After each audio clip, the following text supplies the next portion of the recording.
Doctor Juan Manuel Aragoneses, muchísimas gracias por aceptar nuestra invitación, participar en la entrevista. Hoy con nosotros mi compañero Fran Caro, colaborador de la plataforma.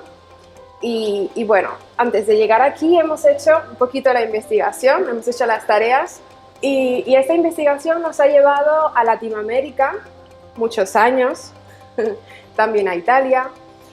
Y actualmente nos encontramos en la Facultad de Odontología de la Universidad Alfonso X el Sabio, de donde es decano.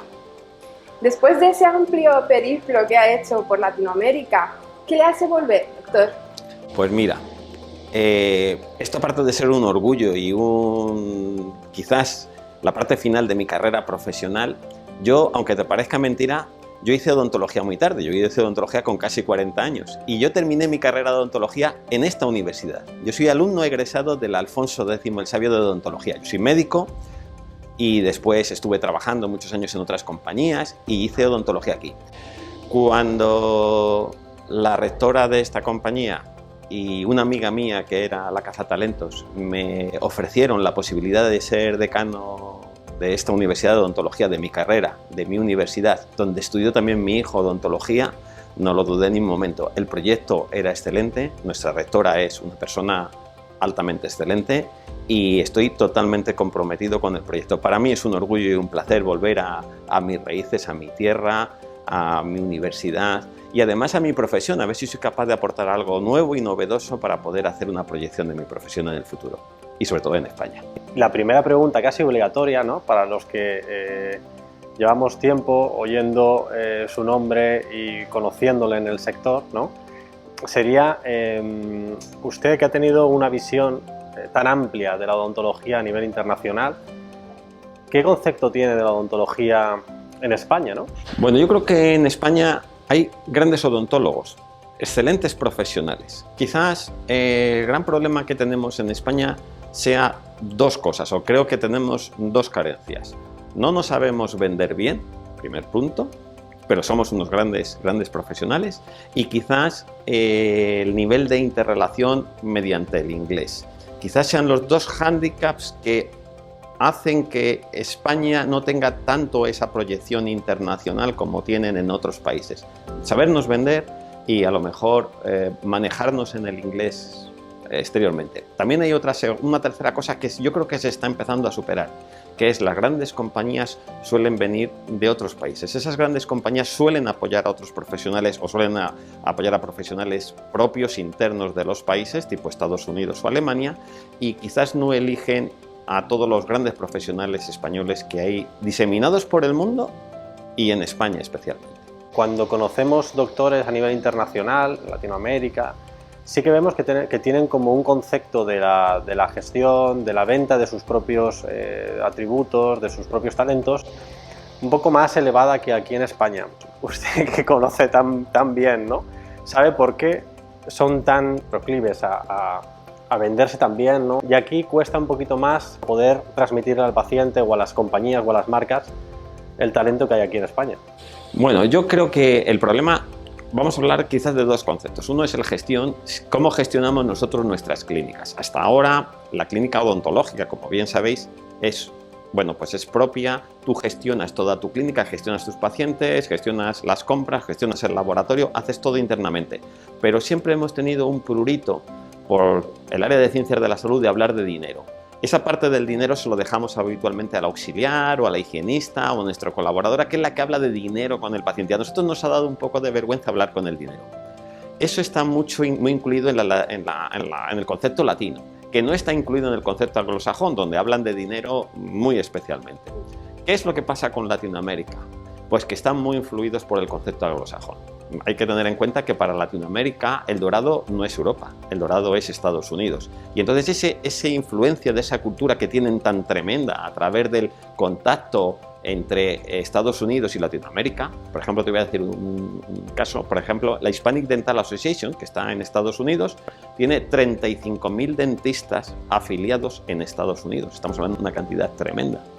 Entonces, toda esa influencia, claro, durante años, pues está más metido de base el concepto del dinero propio del dentista, que aquí no, que aquí nos da, cuando el paciente hablarle de dinero, ¿cuánto cuesta un implante? Ay, no sé, ¿cómo no vas a saber lo que cuesta un implante en tu consulta? O una corona, o lo que sea. Quizás hemos sido una carrera entre medias de ciencia de la salud como hospitalaria, como un hospital que no saben, pero somos una carrera profesional privada que nosotros gestionamos nuestras clínicas y tenemos que saber hablar de dinero con el paciente. Independientemente de esta parte de la gestión de cómo hablar del dinero, ¿no?, en la clínica, que ya vemos que es una gran diferencia entre la odontología en Latinoamérica y aquí, ¿qué otros puntos destacaría en cómo se vive o cómo es la formación a los futuros odontólogos comparando Latinoamérica con Europa? Si nos ponemos en un concepto global, o sea, no voy a hablar de país a país, sino como conceptual global, Latinoamérica tiene menos conocimiento de base, pero más práctica clínica. Entran más en el tratamiento del paciente desde la base, que en el conocimiento. El conocimiento suele ser bastante inferior al europeo. En Europa, genéricamente, hay más conocimiento, pero menos tratamiento de paciente o menos aplicación de la clínica en el paciente. Quizás España es un poco diferencial, porque en España sí hay bastante tratamiento del paciente. Entonces estamos en un punto intermedio entre tratamiento, volumen de tratamiento y conceptualización, ¿no? o conceptos básicos adquiridos. Yo creo que es cierto que la odontología tiene una parte muy importante de aplicación clínica práctica, pero necesitamos incrementar el nivel de conocimientos a nivel de España, hacer más investigación, hacer más proyección internacional, y eso nos falta. Acaba de salir hace poco los 10 dentistas con más proyección o con más investigación en España, y a mí me parece muy bien, y es un orgullo que haya 10 españoles perfectamente situados entre las grandes figuras internacionales. Quizás con menos relevancia o con menos bombo que otros dentistas internacionales que probablemente tengan mucho menos que ellos, ¿eh? Así que yo creo que estamos en un punto intermedio. Si sabemos combinar eso bien y sabemos transmitirlo desde la universidad a la profesión, va a ser muy importante. Y es un poco lo que hablábamos de la gestión. Ahora se empieza a hacer gestión, programas de gestión o asignaturas de gestión en la universidad. Hasta ahora no se habría tratado eso, era prácticamente tabú. Doctor, usted, bueno, estando dentro de una universidad y muy ligado con el sistema de formación que tenemos actualmente, ¿qué cambiaría? ¿Qué ajustes haría para lograr este equilibrio? Esa es una gran pregunta. Vamos a ver. Vamos a tener que hacer un ajuste en toda la programación de odontología, vamos a tener que hacer una transmisión a la odontología digital. Sí. Eso no vamos a tener más remedio. A las universidades nos está pillando un poco tarde. O sea, quiero decir, queremos hacer el proceso, pero nos está costando implementarlo. Pero sin lugar a dudas, el gran paradigma de la odontología del futuro va a ser la aplicación en la universidad o la introducción en la universidad, tanto de la simulación y la odontología digital. Creo que eso es básico y fundamental. Y actualizar las carreras, actualizar el pensum, todo lo que es una carrera, actualizarla a una odontología más moderna. Creo que estamos todavía con una odontología de hace 8 o 10 años dentro de lo que es los pensum, que no quiere decir que sea lo que se explica en clase, porque explicamos en clase todo, pero necesitamos acoplar los pensum a esta nueva odontología que viene ya, o sea, que está aquí, que nos está empujando para que entremos. Ya es el presente. Doctor, a estas alturas es impensable imaginar la odontología lejos de lo digital, pero ¿de qué otras manos podría sujetarse para ser más fuerte? Pues mira, yo creo que la odontología digital es un paso nada más, O sea, yo creo que vamos hacia una odontología más navegada que digital. O sea, es un pequeño, como todo en la vida, tiene un avance y una evolución. La inteligencia artificial es otra cosa que es en la teleodontología, la inteligencia artificial aplicada a las ciencias médicas. Estamos evaluando a los pacientes con conceptos muy clásicos y con unos estudios muy básicos, y yo creo que esa inteligencia artificial, cuando tú tomes todos los registros del paciente, que sea capaz de aproximarte al diagnóstico certero entre un 90 o un 95% con la inteligencia artificial, yo creo que eso es lo que va a venir. Entonces necesitamos digitalizar, necesitamos hacer una odontología más cerca de la medicina, más cerca de la telemedicina, más cerca de la medicina navegada, más cerca de la inteligencia artificial en la medicina. Debemos de acortar un poco ese espacio que hay o esa gran inversión que hay en la medicina que vamos un poquito a remanso con la odontología.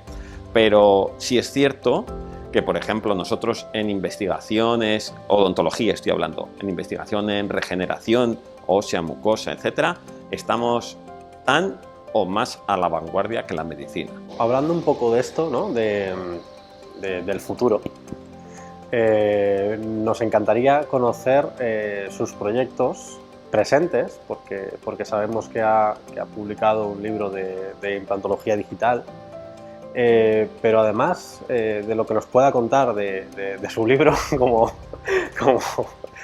la mítica frase, hablemos de su libro. Aparte, ¿hay algún proyecto que esté cocinando en este momento? Sí, vamos a ver. Aparte del libro, que he venido a hablar de mi libro, no es cierto. Tenemos varios proyectos de investigación. Uno de ellos es regeneración mucosa con células madre. Estamos trabajando en el proyecto células madre. Tomamos células madre, las procesamos, las reproducimos y estamos mejorando tanto la regeneración mucosa como ósea con células madre. Estamos trabajando en proyectos de perimplantitis y estamos trabajando en un proyecto que yo creo que sí es parte del futuro, que es la odontología hecha a medida para el paciente, o sea, no es aplicada a cualquier paciente, sino hecha a medida para cualquier paciente. Es la regeneración ósea con scaffold bioreabsorbibles en pacientes. Entonces, ahí el proyecto es hacer unos especie de scaffold, que realmente son una especie de entramados, que están hechos a medida para ese paciente específicamente, lo imprimimos y lo llevamos al paciente y lo aplicamos en el paciente para hacer la regeneración a medida de lo que necesitamos hacer a ese paciente. O sea, está individualizado para cada uno de los pacientes. Yo creo que la odontología del futuro va individualizada paciente a paciente. Y escoger el elemento, el material, el tamaño, el diseño específico para qué es lo que necesita ese paciente. Aparte de la estética, que la estética ya sabes que invade todo hoy en día, en odontología, en medicina y en nuestra vida cotidiana. Doctor, actualmente, bueno, con esta situación que tenemos tan especial con la pandemia, COVID y demás, la formación online ha tomado un gran papel. Nos ha permitido seguir con la marcha, ¿no? ¿Qué cree usted de este método? ¿En qué nos puede ayudar? ¿En qué nos puede no ayudar tanto?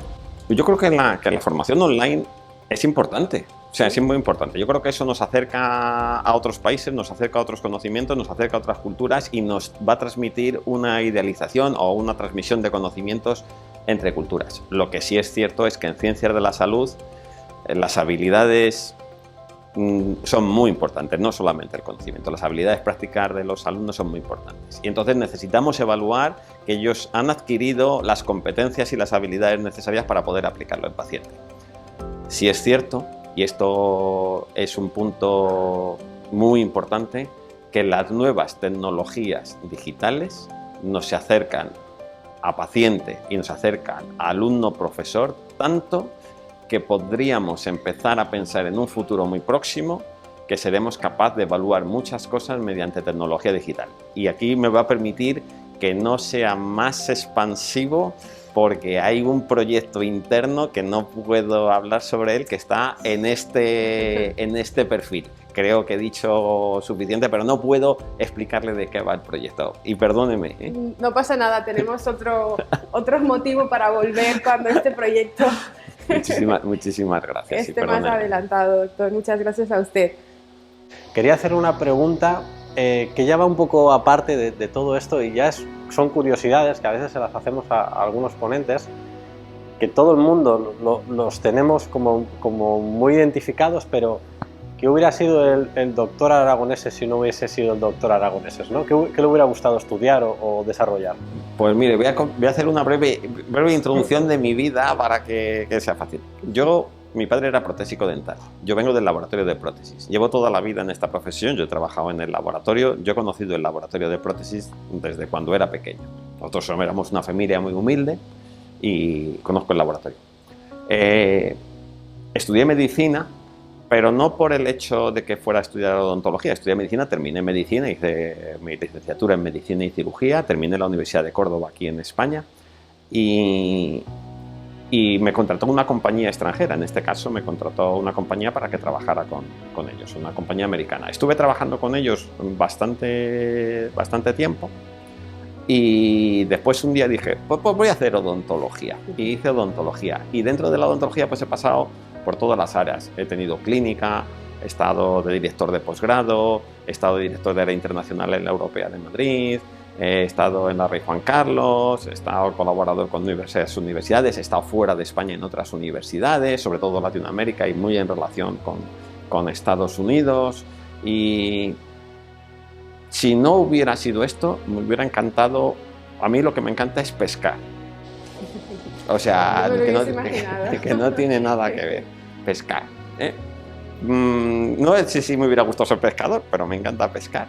Pero que en mi trayectoria, como he pasado por muchas áreas, he pasado desde el laboratorio, la medicina, el trabajo en la empresa. Yo he sido comercial de implantes, he vendido implantes, he sido comercial de cerámica dental, he vendido cerámica dental. O sea, he pasado por todas las áreas de esta profesión. He sido alumno con 40 años de odontología, donde te voy a comentar una cosa que es muy curiosa. En esta universidad, donde yo he sido alumno de esta universidad, hay gente que son profesores de esta universidad que han sido mis profesores.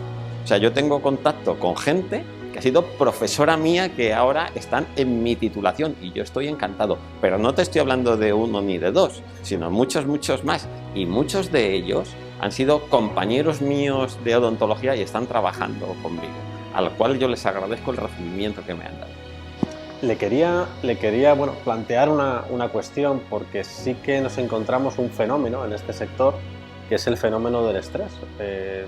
Muchos profesionales nos comentan que por el número de horas que invierten, por lo que es la tensión de siempre tener que hacerlo perfecto con cada paciente, por la soledad que implica estar en esa tarea paciente y profesional, notamos que es un sector con un nivel de estrés muy alto. Sabemos que usted pues hizo un break, un parón en su vida en un momento determinado y gestionó de alguna manera esto. No sé si nos podría contar y también hacer una recomendación a todos estos profesionales que sufren esta situación. Claro, el problema que tiene la odontología es que tú tratas directamente con el paciente y el paciente te transmite su miedo, que es el dolor. Nosotros trabajamos mucho con el miedo del paciente, intentamos gestionarlo de la mejor manera posible y eso, claro, ese miedo del paciente nos transmite mucho estrés en nuestra práctica clínica diaria. Las relaciones personales, como todos lo sabemos, son muy estresantes, muy difíciles y cada vez más porque los pacientes cada vez son un poquito más complicados en cuanto a las relaciones interpersonales. El paciente exige, la odontología es cara y entonces los pacientes exigen mucho.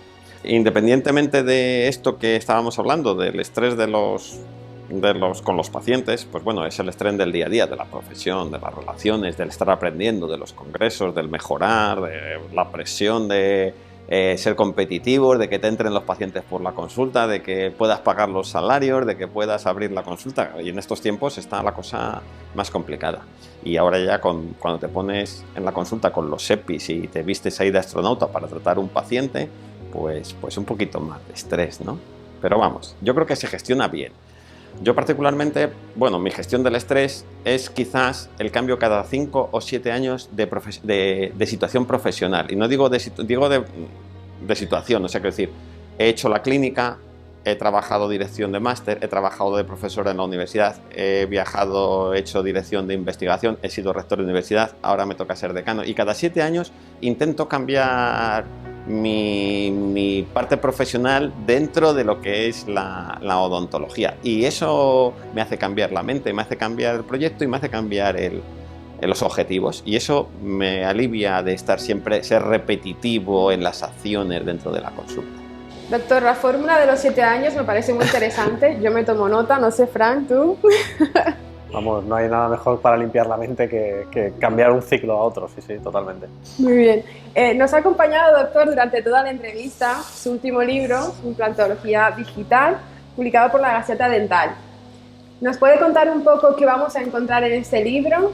Sí, primero te voy a explicar el objetivo del libro y después te voy a explicar qué es lo que vamos a encontrar en ese libro. El objetivo del libro es simple, es transmitir a las nuevas generaciones qué es la odontología digital visto desde cerca, desde una visión de unos 25 profesionales que ven la odontología digital de manera diferente, tanto de España como de Latinoamérica, en diferentes capítulos. Esa es una parte del objetivo, o sea, transmitir, no transmitir mi idea de lo que es la odontología digital, sino la idea de muchos profesionales, cómo la ven. Eso es lo primero.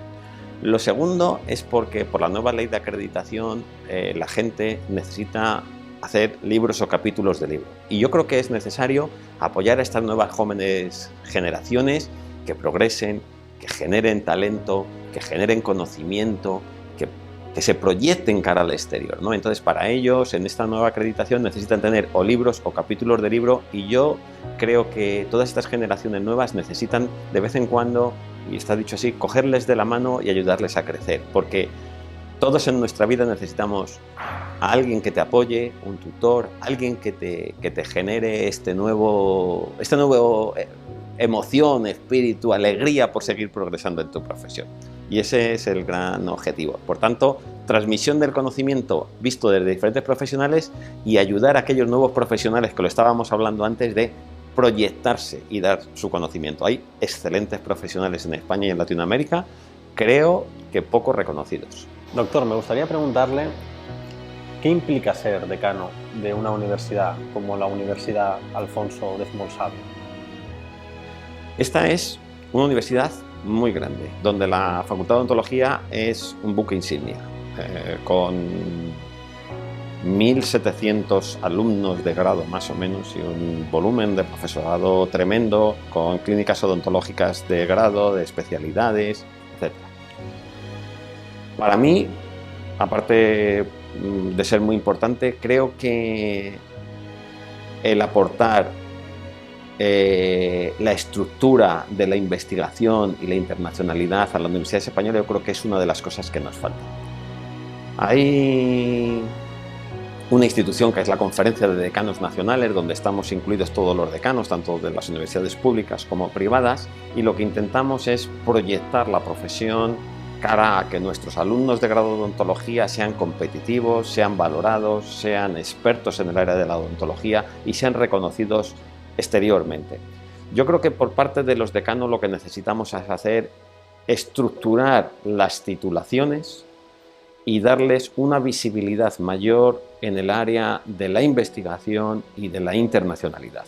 Creo que hemos sido demasiado endogámicos en muchas situaciones, las universidades españolas son un poco endogámicas, miran mucho para el ombligo y no miramos fuera e intentamos ser competitivos exteriormente, que quizás ese sea uno de los grandes problemas. O sea, queremos hacerlo todo dentro y no sacar nada hacia afuera. Yo creo que las universidades tenemos que ser un referente en la innovación, un referente en la investigación, en odontología también, y debemos de proyectarnos más al exterior en la relación universidad-empresa. Aquí, la verdad, es que yo estoy encantado porque, como he comentado antes, para mí, mi rectora, realmente excelentísima rectora, magnífica, ¿no? Como se dice en el argot académico, me siento totalmente apoyado en esta visión de la internacionalidad y la investigación. Sin eso, las universidades terminarán desapareciendo y como todo en la vida. O sea, nada permanece igual si no hay cambios. Necesita ese reciclado, ese cambio constante, la universidad. Qué buena frase. Yo la última pregunta que le haría y que me gustaría hacerle, ¿no? Ya es un poco, ya engloba lo personal y lo profesional, ¿no? ¿Cómo compagina toda esta vorágine de la publicación del libro, toda su exigencia y su actividad aquí en la universidad y, bueno, los muchos proyectos que están ahí, que un poco en el futuro, con la vida personal, el tiempo para disfrutar de sus pasiones, la pesca que nos comentaba? ¿Cómo compagina todo esto? Bueno, la vida personal, ahora tengo poca vida personal, ahora voy a hacerte sincero. En la vida profesional, ¿por qué realizo muchas actividades, el libro, dirigir el decanato de la facultad, hacer investigación, hacer proyectos, gestionar cosas, a estar en la clínica para no perder la mano quirúrgica o la mano odontológica o el trato con el paciente. Pues eso se hace teniendo colaboradores. No ser jefe y subordinado, sino teniendo colaboradores. Entonces, cuando tú estás trabajando en un área de ciencias de la salud como esta, tú necesitas tener mucha gente que te acompañe en todos los proyectos. Cuando hemos hablado del libro, te he dicho, hay 25 colaboradores que han colaborado en el libro. En mi proyecto de investigación, a lo mejor hay 8 o 10 personas que están colaborando en el libro. Aquí estoy manejando, a lo mejor,